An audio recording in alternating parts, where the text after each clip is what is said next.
Merci, Monsieur Beng. D'abord, permettez-moi d'adresser mes vives félicitations à tous les organisateurs de cette rencontre que je qualifierais de citoyenne, parce que ça s'inscrit dans le cadre d'une démarche non partisane.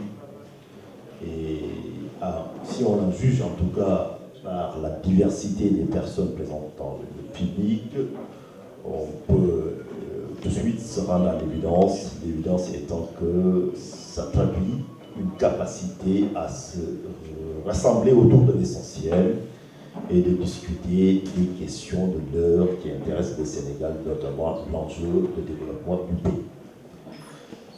Dans le cadre de cette réflexion, vous m'avez confié, en tout cas, la tâche d'essayer de dresser un bilan d'étape.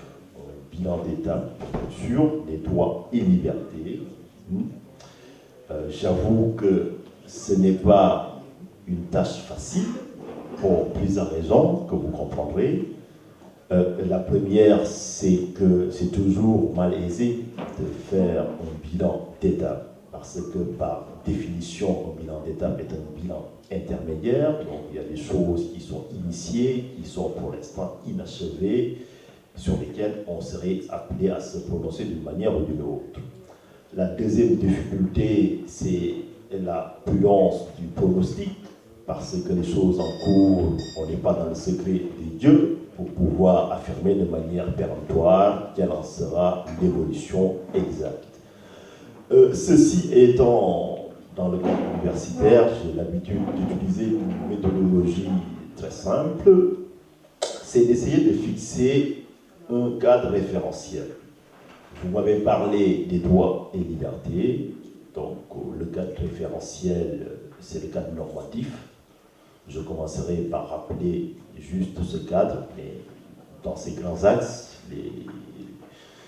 Deuxièmement, c'est d'essayer de... Vous me demandez un bilan d'étape, j'imagine, c'est par rapport au pouvoir actuel en place depuis le 3 avril 2012, date de prestation de serment, jusqu'au 25 octobre, jour de la conférence d'aujourd'hui.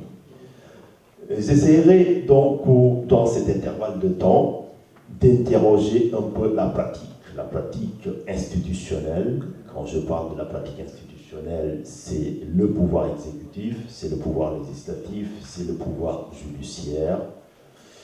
Et la troisième étape serait bien sûr d'essayer de faire effectivement une analyse, on va dire, globale pour essayer d'en arriver à des constatations, des leçons apprises et éventuellement des correctifs souhaitables. Ceci étant, je commencerai par rappeler le cadre. Je l'ai dit tout à l'heure, l'intitulé c'est droits et libertés fondamentales au Sénégal, bilan d'étape. La notion de droits et libertés fondamentales représente juridiquement l'ensemble des droits subjectifs patrimoniaux pour l'individu, le citoyen, des droits qui sont assurés dans un état de droit et dans une démocratie. Pour analyser ces droits, donc, qui sont contenus dans la loi fondamentale, vous me permettrez juste de fixer un certain nombre de repères, c'est-à-dire de revenir, de vous lire un peu quelques textes de loi qui, vous le verrez plus tard, seront la trame concernant l'interrogation de la pratique pour voir leur effectivité et ce qui, partant de là, nous permettra de tester la solidité des engagements des uns et des autres. Le premier texte, bien sûr, c'est l'article 7 de la Constitution sénégalaise qui affirme que la personne humaine est sacrée. Elle est inviolable. L'État a l'obligation de la respecter et de la protéger. L'article 8 de la même loi fondamentale dispose que la République du Sénégal garantit à tous ses citoyens des libertés fondamentales les droits économiques et sociaux ainsi que les droits collectifs. Parmi ces droits qui sont énumérés, vous l'aurez compris, il y a un certain nombre de libertés, notamment le droit à la manifestation pacifique. C'est important, la précision. J'y reviendrai. Plus loin, un autre texte de loi aussi essentiel, c'est l'article 10 de la Constitution du Sénégal, qui dispose que la création d'un groupe de presse pour l'information politique, économique, sociale, créative ou scientifique est libre et n'est soumise à aucune autorisation préalable par la loi. Et dernier aspect, bien sûr, c'est l'article 8.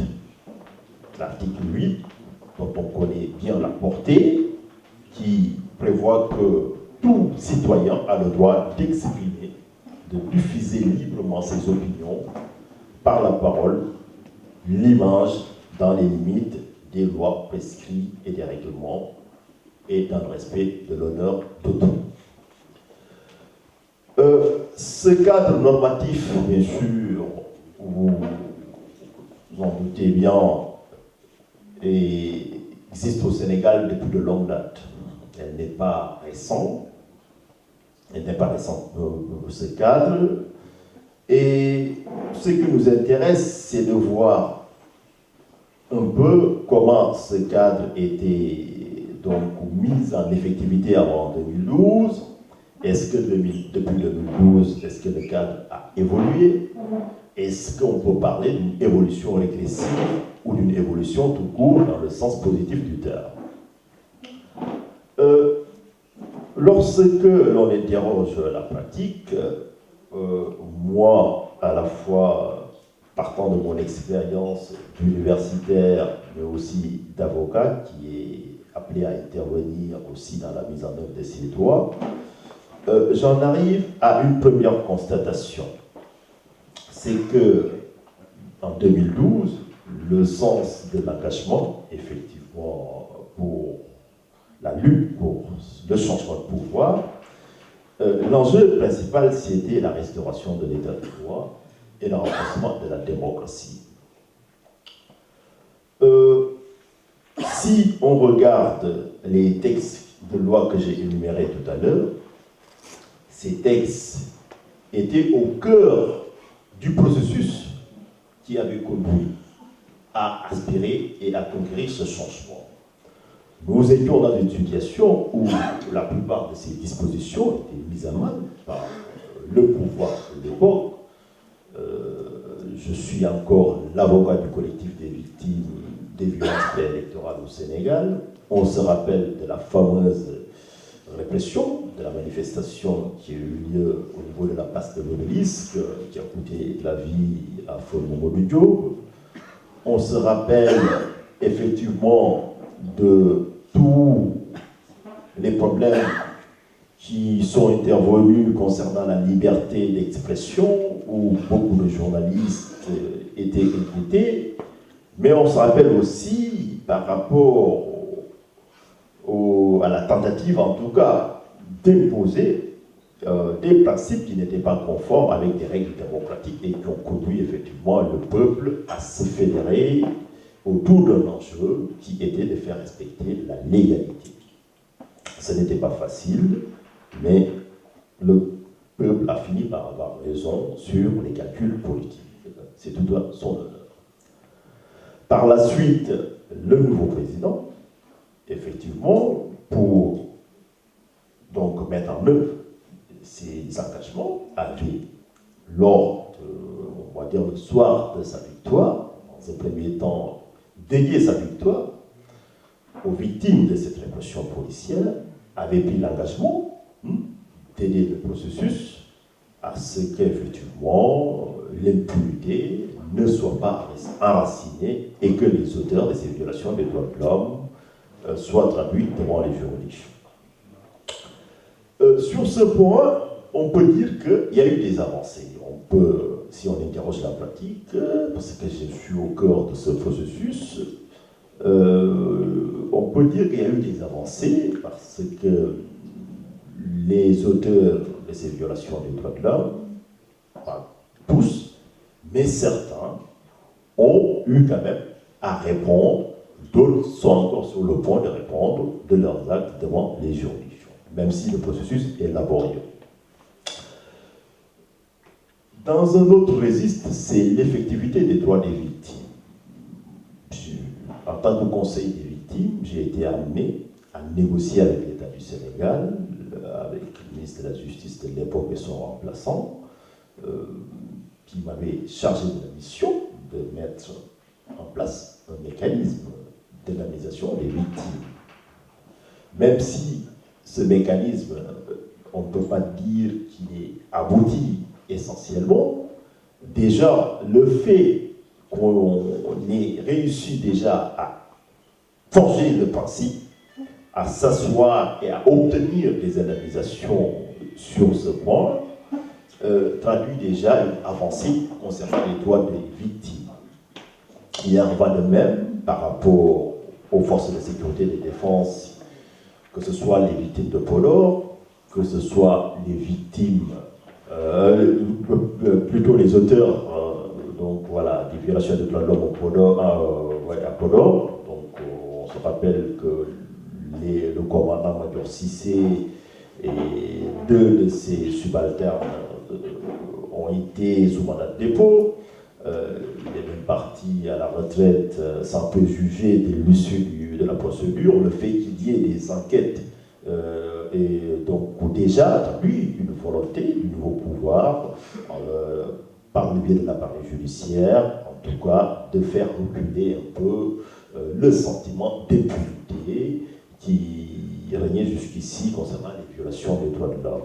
Je peux citer aussi l'affaire Momo-Diop, où les conducteurs du Dragon, qui sont impliqués dans cette affaire, devaient répondre, ont répondu d'ailleurs pour la première fois il y a quelques semaines, c'était le 6 dernier, le 6 octobre à Dakar, c'est renvoyé pour le 26 novembre, tant bien qu'il y a eu des errements au niveau de la gestion du dossier, parce que je ne sais pas par quel dysfonctionnement des personnes qui étaient mises en cause dans le cadre de procédures judiciaires ont pu intégrer des missions de maintien de la paix des Nations Unies. Il a fallu donc déployer toute une bataille juridique pour mettre la pression pour que ces individus puissent comparaître. Ça, c'est au niveau donc de la logique juridique, de la logique d'avancée, on va dire, de la logique d'avancée. Je ne vais pas en lister encore, donc notre ami Cissé, donc du consulat, vous a parlé des avancées et de son action quotidienne concernant les droits. On a eu effectivement un certain nombre de lois très avant-gardistes et très en avance, qui en tout cas restaurent les droits de la femme, la possibilité pour les mariages mixtes, de pouvoir effectivement permettre aux femmes de transmettre la nationalité sénégalaise à leur enfant, ce qui n'était pas possible jusque-là et qui était complètement discriminatoire vis-à-vis des proclamations de la Constitution. Il y a un autre droit qui est mis en jeu, c'est la liberté de manifestation. Donc la liberté de manifester pacifiquement. Ce droit, si on essaye de l'analyser à l'aune de la pratique de ces 3 dernières années, nous ne pouvons pas conclure à une avancée, contrairement au précédent développement que j'ai cité tout à l'heure, pour 2 choses. Depuis quelque temps, nous assistons à des interdictions quasi systématiques, donc des manifestations de l'opposition. Il est vrai, c'est vrai. La liberté de manifester, tout à l'heure je vous ai rappelé le fondement constitutionnel, il y a quand même une précision importante, c'est les manifestations pacifiques.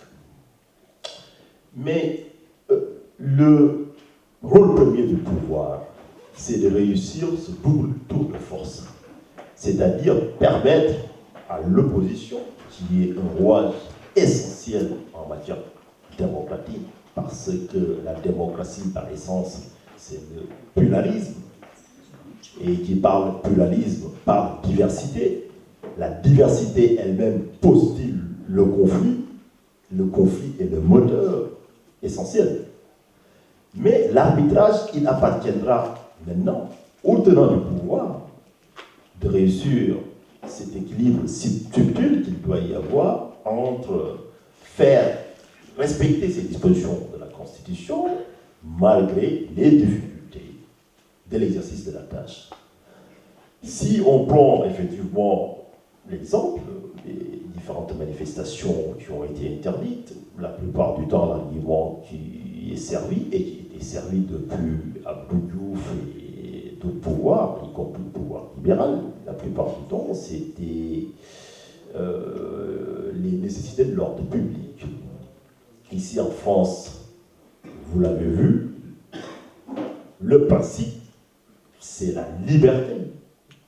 Pour les manifestations, c'est très rare qu'une manifestation soit interdite en France.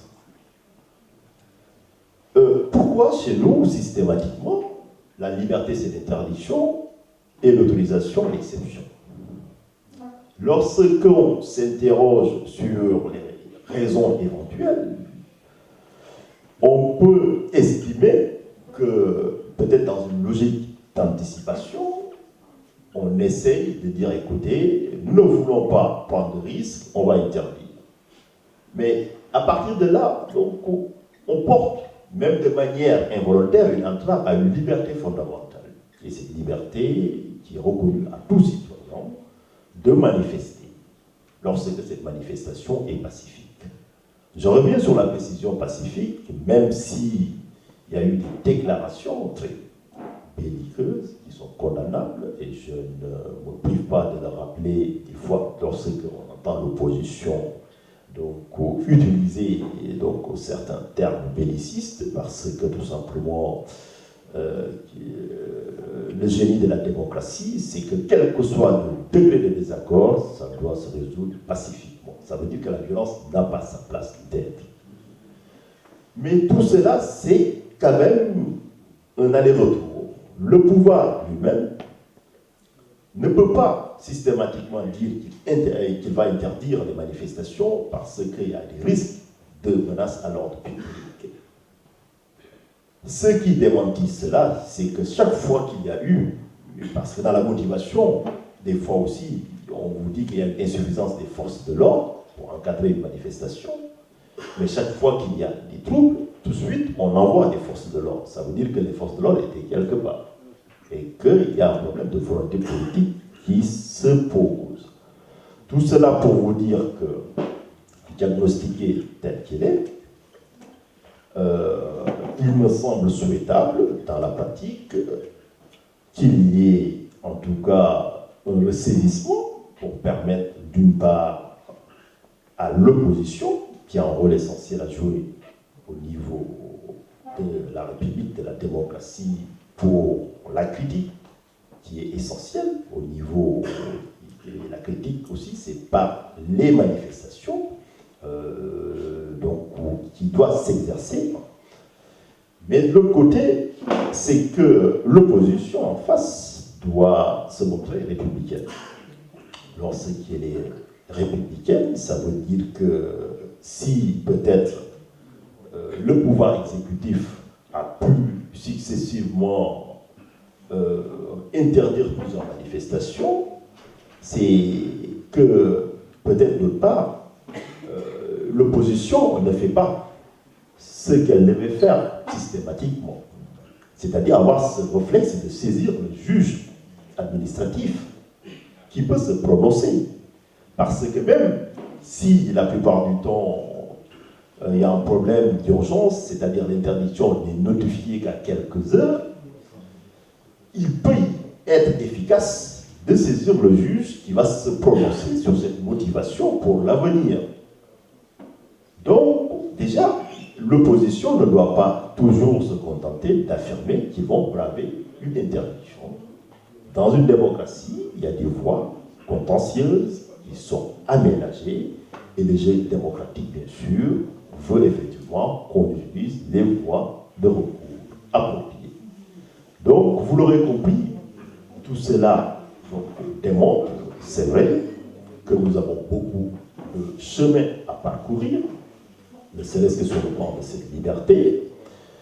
Vous vivez en France, Vous savez que l'état de droit, la démocratie, elle n'est parfaite nulle part.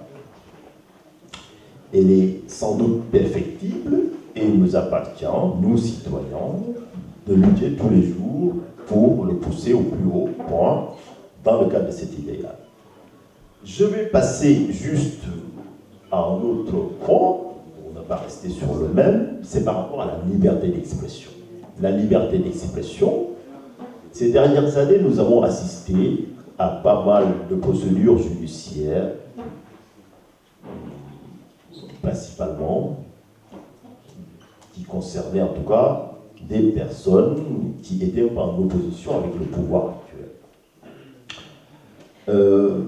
Je ne citerai pas peut-être de nom, mais on se rappelle effectivement les personnes qui ont été poursuivies pour des délits d'offense au chef de l'État. C'est vrai. Je ne parle même pas du chef de l'État, mais des citoyens. On n'a pas le droit d'injurier. Ne serait-ce que par décence, on doit s'interdire de le faire. Ça, c'est le premier point. Ce qui est valable pour un citoyen ordinaire, à plus forte raison, pour le président de la République. Mais le danger, c'est que l'offense au chef de l'État ne fait pas l'objet d'une définition précise. Ce qui veut dire que, de prime abord, rien n'est une offense au chef de l'État. Et tout peut le devenir. Il suffit effectivement que l'autorité habilitée décide que c'est une offense au chef de l'État.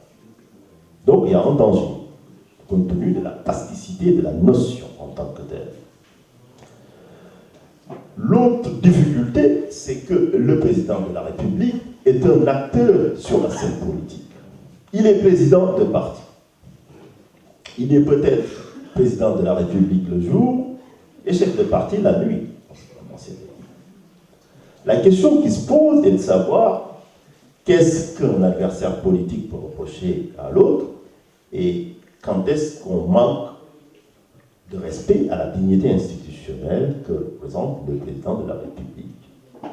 Peut-être pour éviter cette confusion, et je pense que la plupart des candidats à l'élection avaient en tout cas pris cet engagement, c'était peut-être, une fois qu'ils sont élus, de démissionner de la présidence de leur parti pour éviter effectivement cette confusion. Je pense que le débat doit être posé, au-delà du fait effectivement que moi personnellement, mon sentiment c'est que c'est une notion aujourd'hui anachronique, en inadéquation avec les réalités démocratiques. D'ailleurs, en France, elle a été supprimée, cette notion. Des textes, personne ne peut plus être poursuivi ici. Bien avant, on a eu la jurisprudence effectivement de la Cour européenne des droits de l'homme, de Strasbourg, qui a considéré effectivement que l'existence d'une incrimination de cette nature était attentatoire à la liberté d'expression, ainsi. Il y a aussi un autre délit qui revient souvent au cœur de la polémique, à tort ou à raison, c'est ce que certains appellent le délit de presse. Je pense aussi effectivement qu'il faisait partie du sens de l'engagement, en tout cas.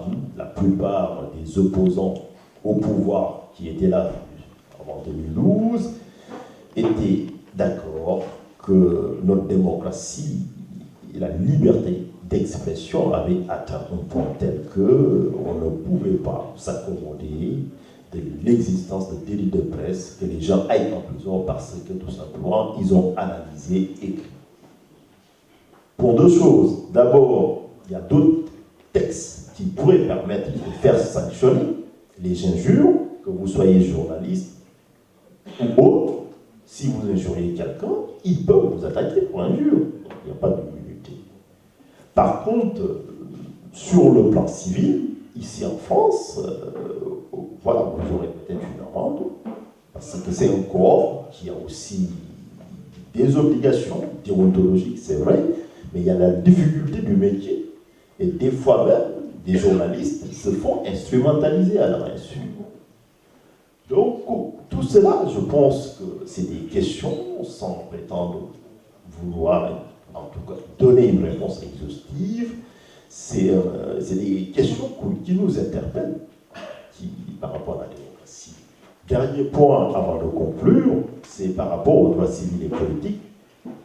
Les droits civils et politiques, c'est vrai, nous avons en tout cas tous en tête peut-être l'éventualité d'un référendum pour le 16 mai, si je ne m'abuse, 2016, ouvert là en tout cas, pour appeler les Sénégalais à se prononcer sur la réduction ou pas du mandat présidentiel. Ça, c'est aussi une question importante, parce que si vous êtes juriste, ou en tout cas un expert de la politique, vous savez bien qu'un référendum, on ne peut répondre qu'à la question qui est posée. Cette question fait l'objet d'une formulation préalable. Elle peut être fermée, elle peut être ouverte. Je pense que dans le cadre d'une démarche citoyenne, donc d'approfondissement de la démocratie, d'autant plus que vous l'avez rappelé tout à l'heure, la plupart des questions qui sont posées sont le flux des assises nationales, une réflexion profonde, citoyenne, qui a pris beaucoup de temps, beaucoup d'énergie. Je pense qu'il urge pour le pouvoir de mettre en place préalablement une commission consultative nationale, ou peu importe, mais pour permettre aux différents acteurs, opposition compris, de débattre sur la formulation, le contenu de ce qui sera le référendum. C'est important. Et ce sera le mot de la conclusion, parce que la démocratie, l'état de droit, oui, mais ce qui renforce l'état de droit, la démocratie, c'est le dialogue continu avec les acteurs. Au Sénégal, le dialogue politique est en panne. On a un pouvoir qui ne parle plus à l'opposition que par biais de procès interposés via les avocats. Ce n'est pas concevable, en tout cas pour le progrès démocratique, parce que quel que soit le désaccord, on doit quand même continuer à communiquer, parce que l'opposition d'hier est devenue pouvoir, le pouvoir d'aujourd'hui peut-être sera opposition, et je pense qu'il est de l'intérêt de tous les Sénégalais d'avoir des règles qui ne changent pas selon les acteurs et les circonstances. Voilà ce que je voulais partager avec vous, en espérant ne pas avoir usé du temps. Merci.